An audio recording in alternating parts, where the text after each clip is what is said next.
Did his looks lead to his arrest? An Oregon man says he was mistaken for the Green River Killer and has been living as a guilty man for a crime he didn't commit.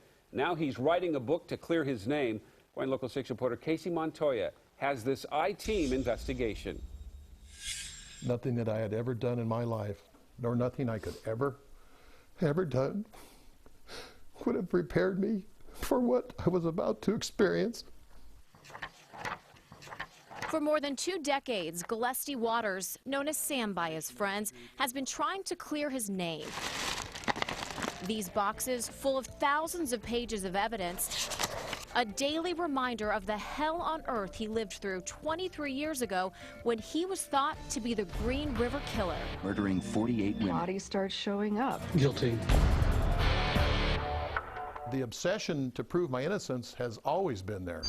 The world now knows Waters didn't commit those crimes. Gary Ridgway was convicted of killing 48 prostitutes. But there is one crime Waters has not been cleared of. The woman was found along rural Otay Lakes Road. The kidnapping and assault of Helen Toy. Like the Green River victims, Toy was a prostitute. Waters claims he never knew her, but the link was written all over his face. Waters bore a fateful resemblance to the Green River suspect, who at the time was still on the loose. It was a trip from Coos Bay to San Diego in 1989 that changed Waters' life forever. He drove down to get his family's belongings out of a storage unit. On the way back, his car broke down in front of a drug house under careful watch of police. An officer questioned Waters, even snapping his photo just in case. When more officers showed up, Waters thought, why are they so concerned about a broken down Honda? What's going on? Why aren't you letting me go? And he says, well, we have a burglary suspect in the area, and apparently you fit that description. The officers let Waters go, but the incident report sealed his fate. Matched description of Green River Killer. 2 weeks later in Coos Bay, detectives showed up with a warrant for Waters' arrest. He was charged with the kidnapping and assault of 33-year-old Helen Toy, a San Diego prostitute. Toy said she was assaulted and pushed out of a moving car.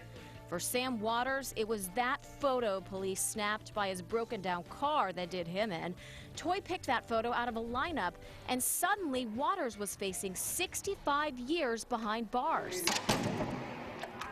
That's when it started to make sense to me, that it was a hunt for the Green River Killer, and I just happened to be the person that was labeled it.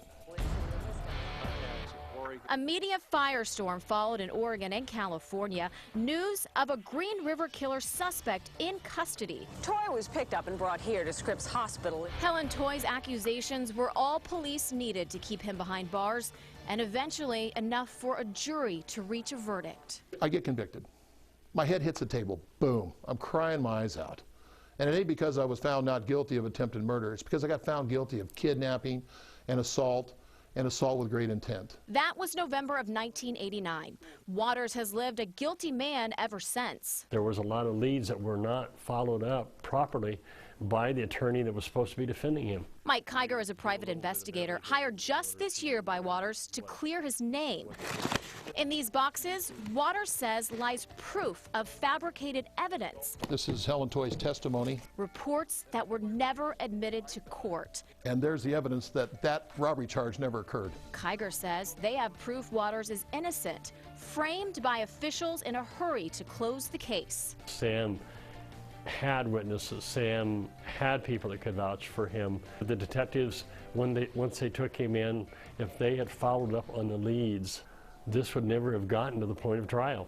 It would never have gotten to the point of conviction. In fact, the judge in the case seemed to have his own doubts. While Waters faced 9 years in prison, the actual sentence shocked the entire community. I'm giving you 1 year and 5 years probation. He goes, and bailiff, he goes, according to the time that he's already been here, well, he's exceeded a year, you know, according to jail time. He goes, well, Mr. Waters, you're going home today. Because you believe that you are guilty of each of those offenses. Yes. As years pass, the Green River Killer is out of the minds of many. His identity revealed, the case closed. But not for Sam Waters. He says the Green River Killer still haunts him, a final victim of a notorious crime. Waters says he's still trying to contact Helen Toy, the woman who accused him of the crimes. He's hoping one day she'll tell the truth. Meantime, he's written his entire life story in a book called Wrongly Accused.